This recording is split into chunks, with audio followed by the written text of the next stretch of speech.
Tyler disparaît. À son réveil, il découvre chez lui des centaines de singes de l'espace dans toutes les pièces, dont certaines dont il n'a plus accès. Personne ne veut lui dire où est parti Tyler. Il a été abandonné par celui qui était sa figure paternelle. À l'extérieur, alors qu'il boit déprimé de l'absence de Tyler, il croise Marla. Elle vient elle aussi le voir. Il la renvoie lui disant qu'il est parti, et qu'elle ne le reverra jamais, la faisant partir en larmes. Il est interpellé par d'énormes bruits à l'intérieur. Des singes sont revenus avec le cadavre de son premier ami, Bob. Durant une mission dans le but de détruire à la fois un symbole du capitalisme et un café d'une franchise de luxe, ils sont tombés sur un policier. Et bien à l'américaine, il leur a tiré dessus. Jack n'en peut plus et doit retrouver Tyler. Il entre dans la salle de guerre et décide de se rendre à toutes les adresses.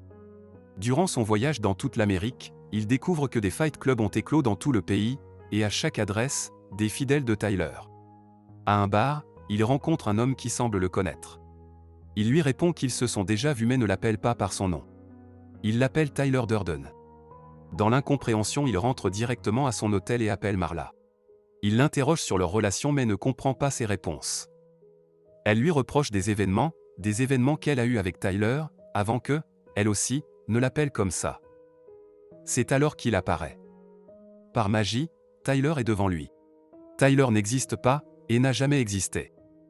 Ça a toujours été lui. Ils sont tous les deux la même personne. Tyler est la projection hyper masculine de l'esprit dérangé du narrateur, libéré de toutes ses chaînes. Tous ces trous de mémoire et insomnie étaient en fait des permutations entre les deux personnalités.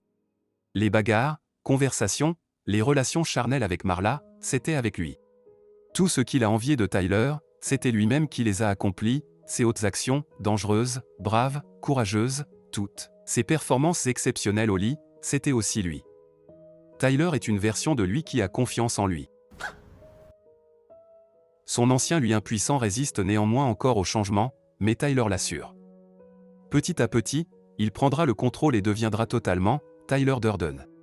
Jack est bouche bée, mais réagit quand il suggère de se débarrasser de Marla. Elle est la seule chose que le narrateur souhaite vraiment, et n'arrive pas à se détacher. Il ordonne à Tyler de tout arrêter mais là, il s'évanouit. C'est la permutation. À son réveil, Tyler a passé pour $600 d'appel. À son retour au manoir, tout le monde est parti.